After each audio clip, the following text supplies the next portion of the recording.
Hi, welcome to Ian's Health Talk with Dr. Akram. Today, we are going to talk about stress. What is stress and what does it do to our lives and how can we avoid it? How can we avoid its long-term effect? That's the talk we're going to talk about today. Let's look at this study. Long-term genetic impact of stress. It's a Dutch study done on the children born to mothers who were pregnant during the Dutch famine of 1944-45. During the end of World War II, the German blockade cut off food and fuel shipment to big towns. Approximately 4.5 million people were affected in areas like Amsterdam. The country could not supply food. Food rations were not even near the basic supply of calories required for a person. There was no electricity and no heating, and mothers couldn't cook food for their children. Some mothers were even prepared to give away their children so the children could find a family that could feed them. As I said earlier, this study was about children born to mothers who were pregnant during the famine. They are all in their 60s now. They had all lived a normal life since they were born. They have not experienced hunger like their mothers did ever in their lives. Surprisingly, they all carried stress-related illnesses with them. They suffer from mental illnesses like personality disorder, bipolar, depression, and even schizophrenia.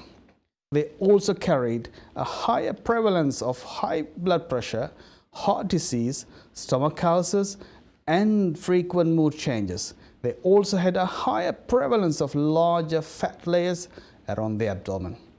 Chronic stress is an inferno. It's a killer, not only to one person, it also carries on to the next generation. Chronic stress not only affects your health and brain, it also gets written onto a person's chromosome and gets carried onto the next generation. The end of chromosomes, our genetic material, are called telomeres. They get shortened with chronic stress. Telomeres are like caps at the end of chromosomes. Cells with longer telomeres live longer, and cells with shorter telomeres tend to live shorter. Short telomeres have been linked to wide ranges of diseases, including coronary heart disease, osteoporosis, and HIV. Chronic stress results in an increased secretion of cortisol, which causes a rise in blood sugar, blood pressure, reduced inflammatory and immune response to infection. It is imperative to learn how to control chronic stress, especially in difficult situations like now. Before that, let us welcome our special guest, Dr. Maz, who is currently a practicing psychiatrist in secure hospital mental care. His area of clinical expertise include forensic mental health, criminal justice system, and secure inpatient service for children and teenagers, and psychiatric care of children in contact with the law, including vulnerable, looked after children. Dr. Maz, welcome to our show. Thank you. Hello, good evening, Dr. Akram. Thank you for inviting me on the show. It's our pleasure to have you here. Today we're going to talk about stress, and especially it's related to the lockdown. And this is a live program, so you can contribute your views calling us on 020-351-55788. You can also watch us on Facebook Live and send us your questions and suggestions. And you can write your requests and suggestions to healthtalk@intv.co.uk.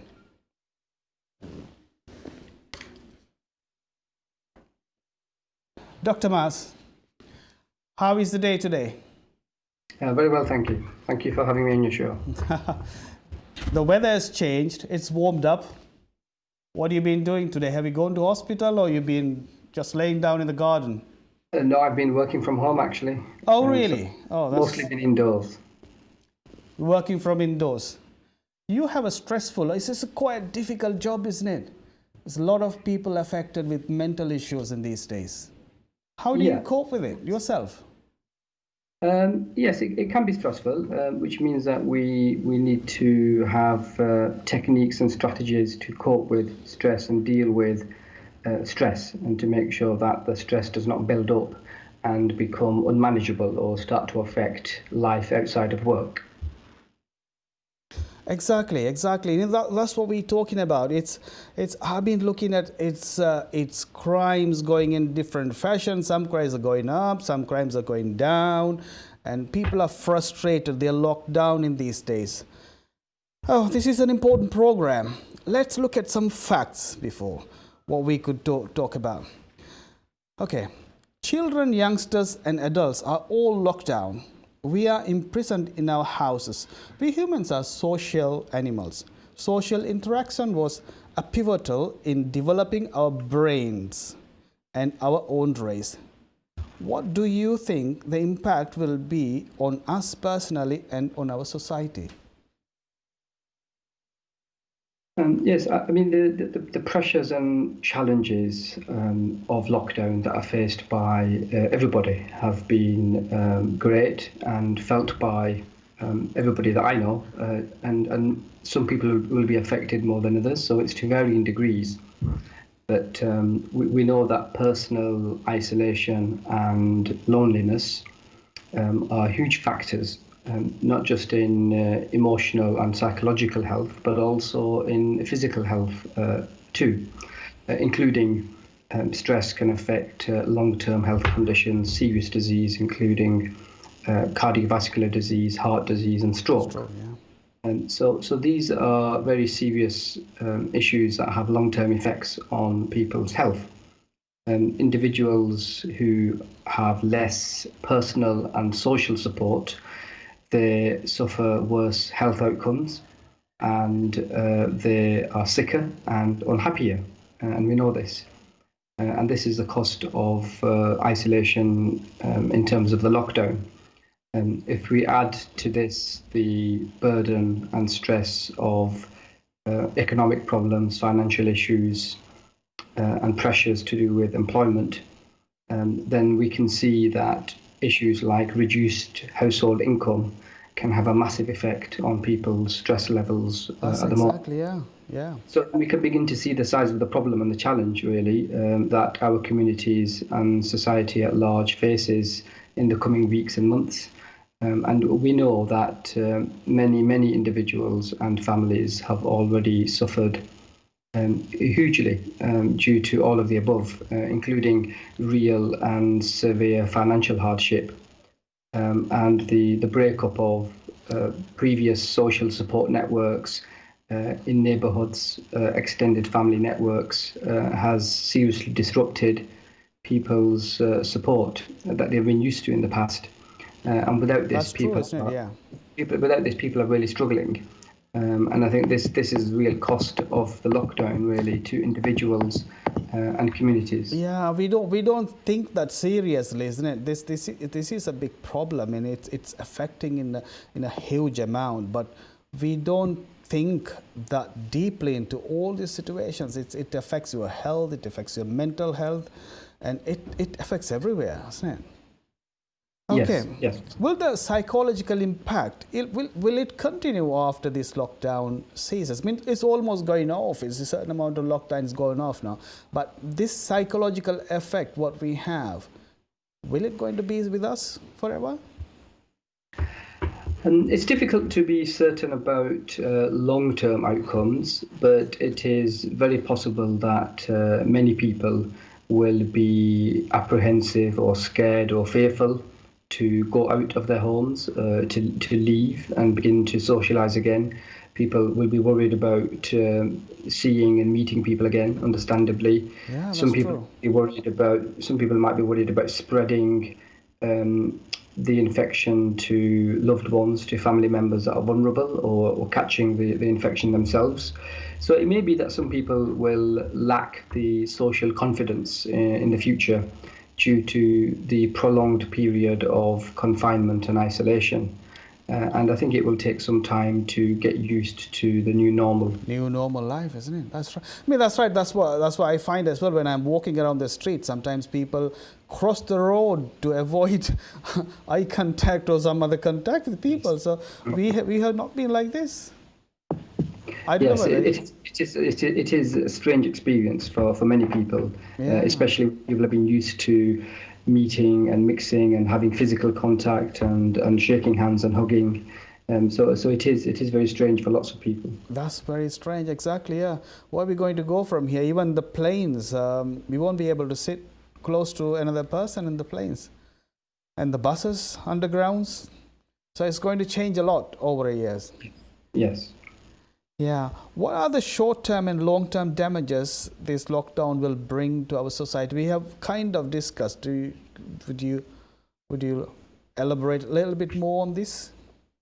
Yeah, so I mean, I think we talked about that at the beginning, and I think the important thing that I would add here is, of course, the most terrible and sad damage is the loss of life, the great loss of life, the people who have lost the fight against this disease, the loved ones that they have left behind, and this tragedy has occurred during a period of lockdown when many families could not or were not allowed to be with their loved ones in their final moments. For many people, this was not possible because they themselves were sick, or they were isolating, or they were not allowed to visit hospital. And for many people, they were not able to be with their loved ones. Even afterwards, they were not allowed to bury their loved ones, attend funerals. And I think we shouldn't underestimate the impact of this. Both the short and long-term impact of these personal tragedies cannot be calculated. But we can say that there will be very many individuals who do need and will need a lot of emotional and psychological support and help from professional services, including, for example, mental health services, bereavement and counselling services. And we know that there will be a massive increase in demand for these services. And I think the important message that I would give here for viewers is that professional help is available. It is available, isn't it? Do you have an idea where they can get this professional help? Yes, and I think people should not hesitate to go and ask for help from any statutory or local authority service or any government body. People in need must apply for help, and if they need assistance to do this, for example with filling forms in or making phone calls, then please ask family, friends, neighbours or professionals. The usual first port of call for many people will be their family doctor, their local GP surgery, who can point them in the right direction. But there are many other services, including schools, councils, job centres. All of these services should be able to point people in the right direction and tell them what they should be doing, which forms they should be filling in, who they should be calling, giving some help and guidance as to what assistance is available. So I really would advise people to seek that help and support, including financial assistance. Yeah, that's true. I think that's one point. It's really important, which I want to elaborate here. So even though we are on lockdown, we are on emergency services with NHS, but mental health is an important issue here, isn't it?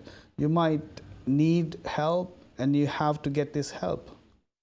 Yes, and I would like to say here that many NHS mental health services are now at the stage where they are trying to restart lots of routine services which were previously temporarily suspended or closed because services were focusing on emergency or critical care, including mental health services. But now we are at a stage where mental health services are trying to restart and open up services again, so that people can make use of them, and so they should. They should go for help. Yeah, that's what I think. This is really important. That's the importance of this show. I just want to elaborate this. And if you need help, you still have to go through your normal channels, and you get your help through your GP or your mental health section where you're supposed to go. Okay, let's look at the other thing. I talked about vaguely. I talked about this study of this Dutch famine, and where they found the children who were born to mothers who had faced this Dutch famine. That's quite stressful for them.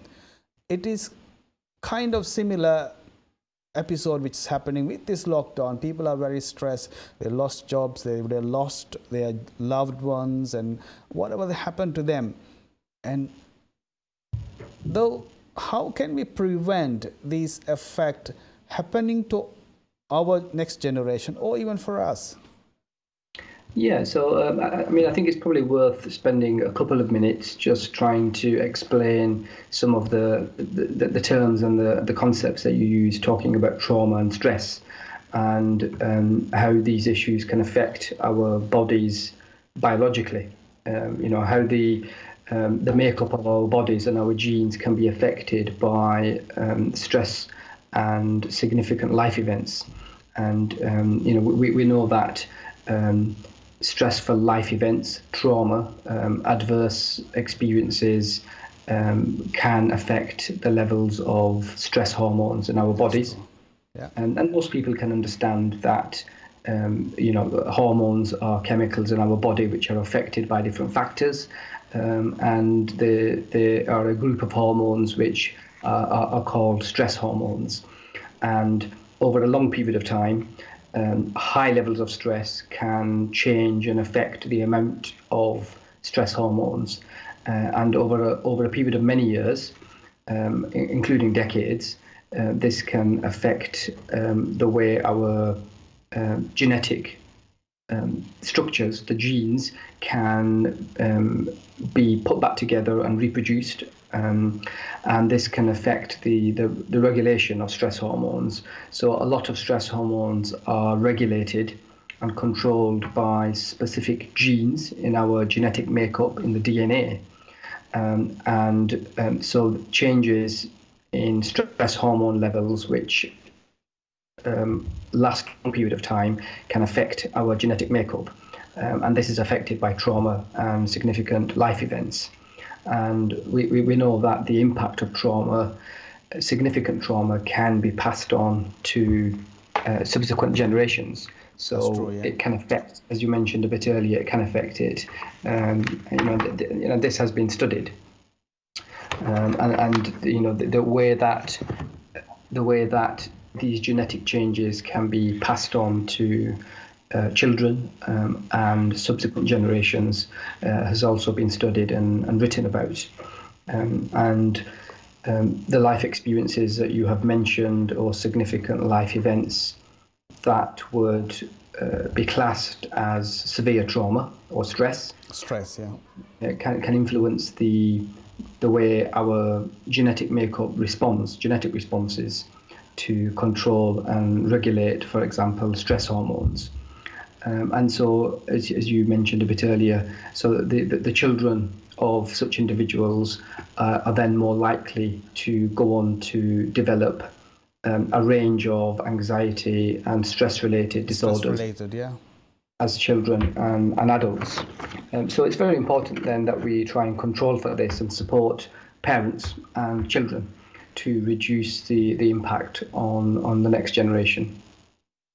From what we're discussing about this genetic impact on the stress and this trauma on us, do you think is what's going through here, this lockdown and this COVID, will it make such an impact on our society, or will it be less at this time? I know it's a difficult question because we are still halfway through the COVID, or just started with COVID.